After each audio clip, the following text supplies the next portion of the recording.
안녕하십니까.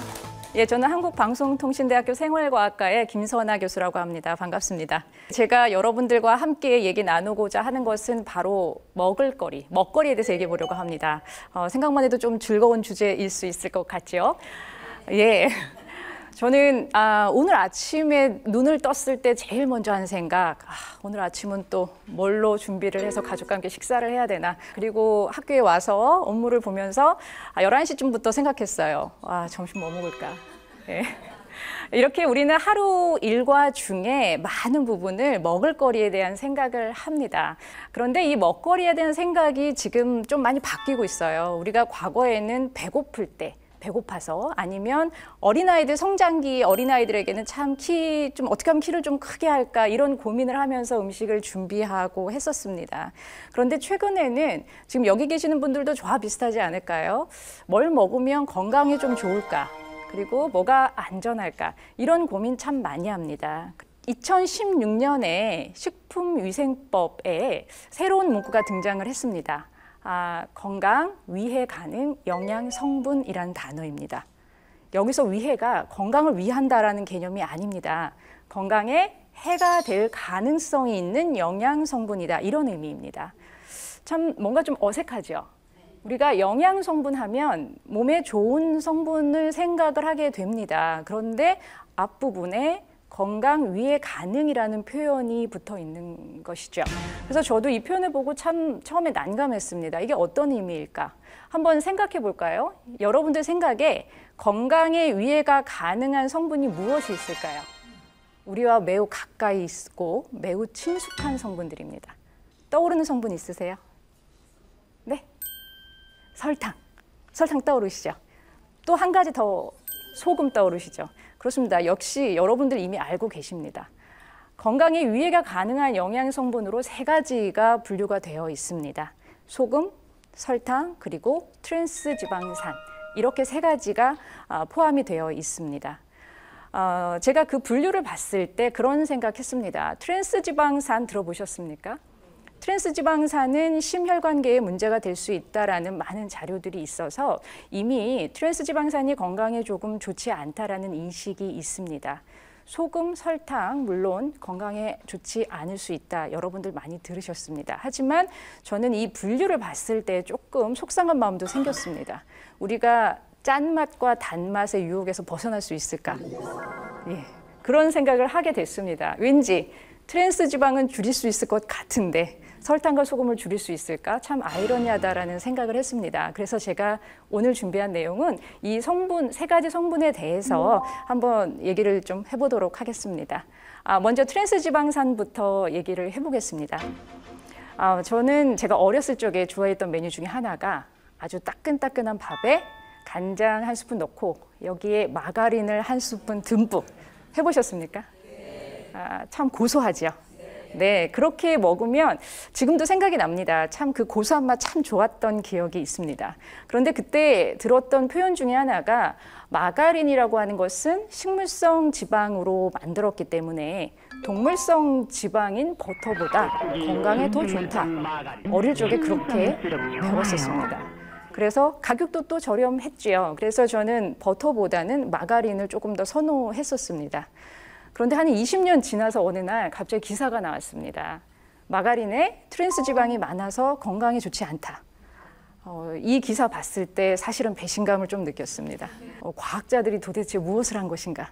기업은 나에게 뭘 한 것인가? 이런 생각을 하게 됐었습니다. 그래서 그때 조금 자료를 찾게 됐습니다. 과연 이런 일이 왜 생기는가? 찾아봤더니 제가 어릴 적에는 누구도 몰랐던 것입니다.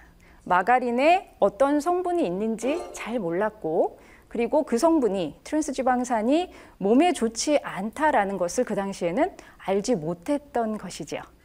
근데 20년 뒤에 과학기술이 발전하면서 식품 중에 있는 아주 미량의 성분들을 검출할 수 있는 기술이 생긴 것이고 그리고 그 성분을 농축을 해서 연구를 해봤더니 사람 몸에 좋지 않더라라는 보고들이 나오기 시작한 것이죠. 그러면 우리는 속은 것일까요? 우리는 몰랐던 것입니다. 그 당시에. 예, 이게 트랜스 지방이 이렇게 얘기가 흘러갑니다. 그런데 지금 판매되고 있는 마가린은 조금 다릅니다.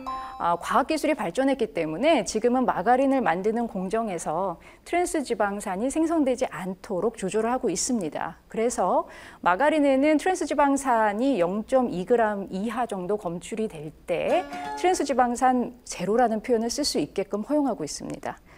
자, 여기서 또 우리가 약간 생각하게 됩니다. 완전히 없어서 제로인가? 그렇지 않습니다. 그러나 0.2g 정도 이하인 경우에는 그런 표현을 트랜스 지방산 프리라는 표현을 쓸 수 있고, 그리고 그 정도 범위에서 섭취를 하는 것은 건강에 큰 문제가 되지 않는다라고 지금의 기술로는 보고 있습니다. 그래서 저는 지금도 마가린 조금씩 먹습니다. 예. 예, 그럼 두 번째 소금부터 얘기해 보도록 하겠습니다. 소금 많이 먹으면 좋지 않다는 거 다 이미 알고 계시죠. 예, 고혈압 생길 수 있고, 그리고 그에 동반되는 만성 심부전증이 올 수도 있고 다양한 질환의 직접적인 원인으로 보고 있습니다. 그런데 우리가 소금이라고 하는 것은 체내에서 매우 중요한 기능을 많이 합니다. 소금에 있는 나트륨을 제가 말씀드리는 것이고요. 나트륨은 체내에서 근육이 운동을 하는 것을 도와줍니다. 그리고 신경 전달 물질로서 작용을 합니다. 네, 이렇게 여러 가지 기능을 함에도 불구하고 지금은 소금이 몸에 좋지 않다라는 오명을 쓰고 있습니다. 자, 이렇게 꼭 필요한데 먹어야겠죠. 네, 먹어야 돼요.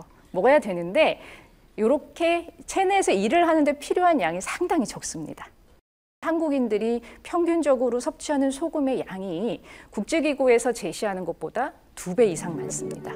그리고 한국인의 소금 섭취량이 지금 1, 2위를 다투고 있습니다. 그만큼 우리가 지금 정도 섭취하는 양이 그렇게 많다는 것이죠. 그래서 이제 연구된 사례들을 보면 소금의 섭취를 65세 이상의 연령대에서 하루에 1 내지 3g 정도 줄이면 질환의 발생을 3 내지 4%까지 줄일 수 있다. 여기서 질환이라고 함은 사망과 관련된 질환을 얘기하는 것입니다. 그 정도로 소금을 줄이는 것이 지금 절실한 상황이 됐습니다. 지금 사실은 우리가 이미 너무나 짠 음식에 익숙해져 있기 때문에 지금 갑자기 소금을 줄여서 식사를 하세요 하면 하실 수 있겠어요? 매우 힘듭니다. 네, 맛이 없습니다. 사람은 일단 맛이 없으면 안 먹습니다. 네.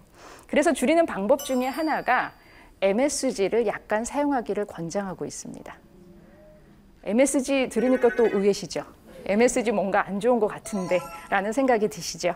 MSG 같은 경우에는 과거에 우리가 차이니즈 증후군이라는 얘기도 있었고, 또 MSG 많이 먹으면 졸립다는 분도 있으시고 여러 가지 어떤 증후군에 대한 우려가 있었는데 국제적으로 많은 연구를 했습니다. 그런데 몇 년 전에 그 연구자들이 발표를 하나 했습니다. 더 이상 MSG에 대해서 논하지 말자.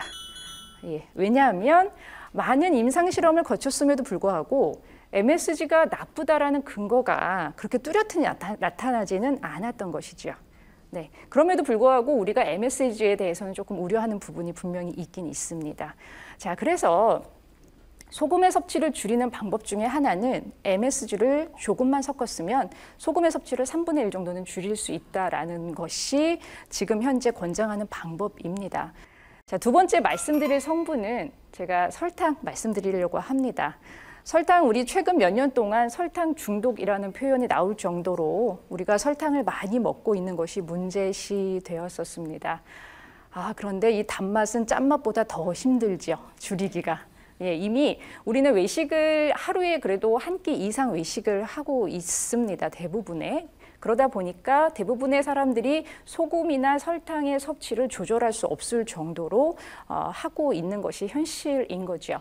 그런데 우리가 설탕에 대해서 얘기할 때는 직접적으로 소금처럼 건강하고 연관지어서 질환과 연결지어서 얘기를 잘 하지는 않습니다. 직접적으로 암을 유발한다, 직접적으로 혈압을 높인다, 이런 표현을 쓰지는 않지만 설탕은 참 조용히 움직입니다. 일단 설탕을 우리가 많이 섭취하게 되면 에너지로도 쓰일 수 있겠죠.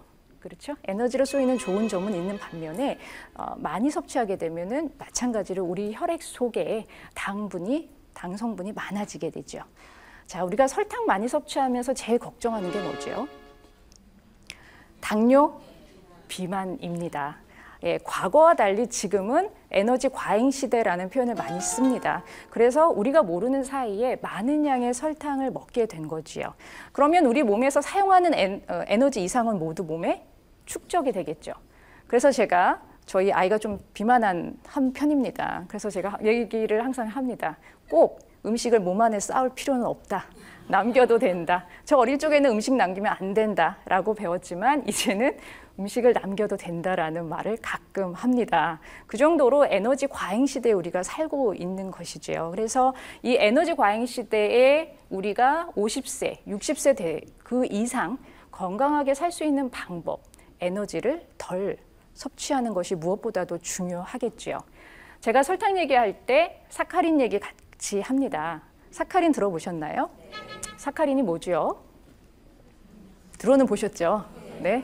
감미료, 설탕을 대체할 수 있는 감미료로 얘기를 합니다. 1970년대 후반에 한 연구진이 동물 실험을 해서 사카린을 많이 먹으면 방광암에 걸릴 가능성이 있다라고 발표를 합니다.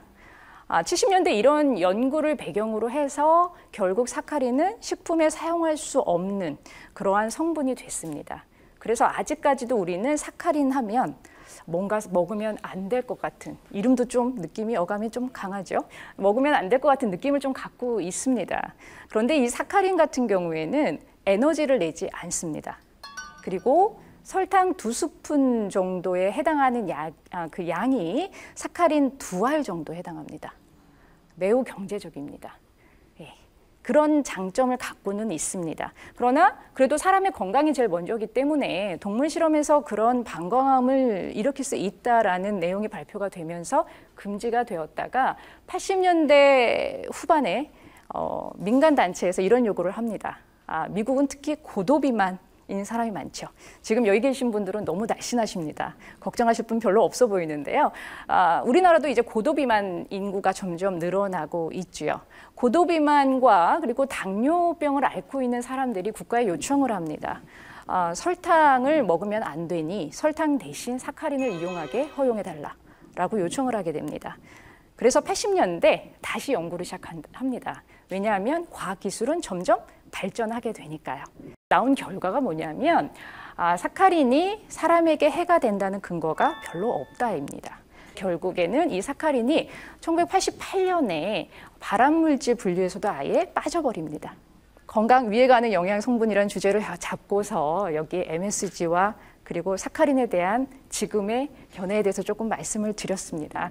이렇게 여러 가지 성분을 말씀드린 이유는 오늘 주제 절대적이라는 단어가 들어가 있죠.